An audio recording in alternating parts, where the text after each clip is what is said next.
আসসালামু আলাইকুম, স্বাগত জানাচ্ছি আরও একটা নতুন অ্যানালাইসিস ভিডিওতে। আশা করি নিশ্চয়ই ভালো আছেন।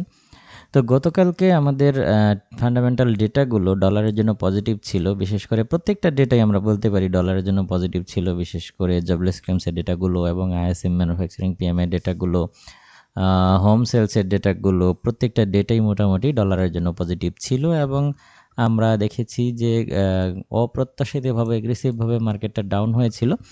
তো পরবর্তীতে আমরা যেটা দেখলাম যে এখান থেকে প্রাইস রিজেকশন পেয়েছে।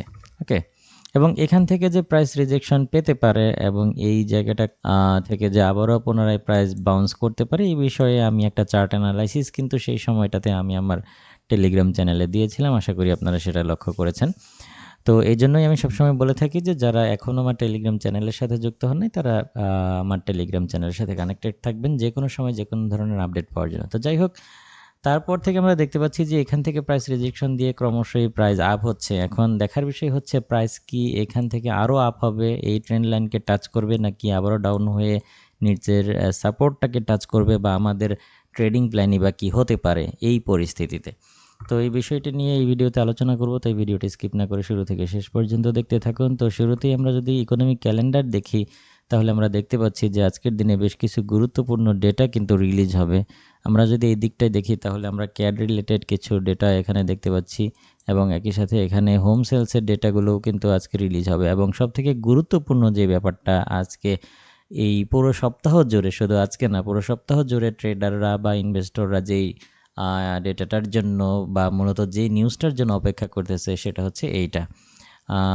পাওয়েল হচ্ছে আজকে কথা বলবে, জ্যাকসন হল সিম্পোজিয়ামে আজকে পাওয়েল কথা বলবে। তো এটা নিঃসন্দেহে অনেকটা গুরুত্বপূর্ণ ভূমিকা রাখবে মার্কেটে আমাদের পরবর্তী করণীয় নির্ধারণ করার জন্য। এখান থেকে আমরা ফেডারেল রিজার্ভের ভবিষ্যৎ মুদ্রানীতি সম্পর্কে ইঙ্গিত খোঁজার চেষ্টা করব। তো এই নিউজটার উপর অনেক কিছু নির্ভর করবে। তো এটা খুবই গুরুত্বপূর্ণ ভূমিকা রাখবে আজকের দিনে।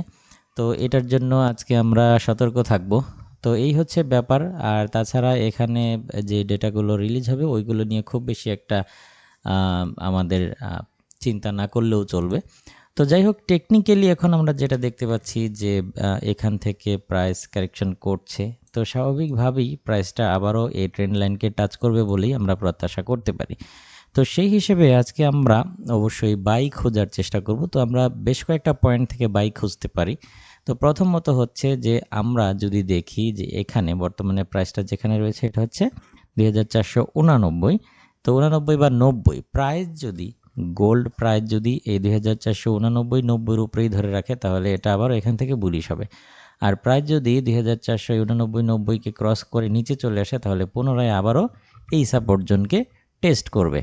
এই হচ্ছে বর্তমান প্রেক্ষাপট। তাহলে আমরা আজকে যেটা করতে পারি, বেশ কয়েকটা জায়গা থেকে আমরা আসলে আজকে বাই খুঁজতে পারি।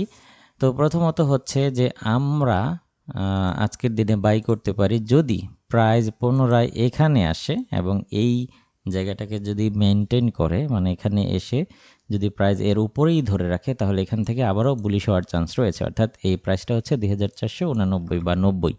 ওকে, এটা আপনারা, আমি মুখেও বলে দিচ্ছি আবার লিখেও দিচ্ছি, আপনারা এটা নোট করে রাখবেন।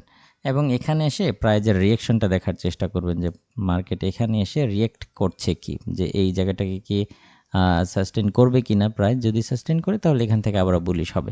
আর যদি এখান থেকে একটা স্ট্রং ক্যান্ডেল নিয়ে যদি এই লেভেলটাকে ব্রেক করে দেয় তাহলে পুনরায় এই 2475কে পুনরায় টেস্ট করবে।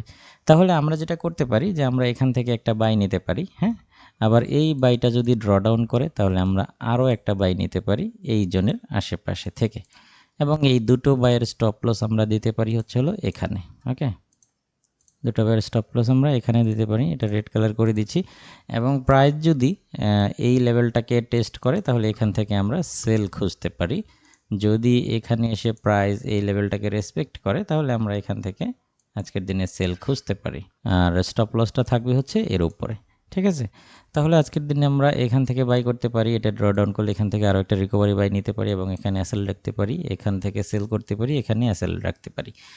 এবং যদি 2503 মার্কেট ক্রস করে দেয় একটা স্ট্রং ক্যান্ডেল নিয়ে এবং প্রাইস যদি উপরে সাস্টেন করে তাহলে এটারও উপরে উঠে যাবে, অর্থাৎ স্ট্রং বুলিশ ট্রেন্ড কন্টিনিউ করা শুরু করবে। আশা করি বুঝতে পেরেছেন। তো নিউজ টাইমের আগে এই সেটআপ অনুযায়ী আপনারা আপনাদের ট্রেডগুলো ম্যানেজ করবেন। এই প্রত্যাশায় আজকের ভিডিও এখানেই শেষ করছি। দেখা হবে পরবর্তী কোনো ভিডিওতে অন্য কোনো টপিক নিয়ে। সেই পর্যন্ত আপনি ভালো থাকুন, সুস্থ থাকুন। আল্লাহ হাফেজ।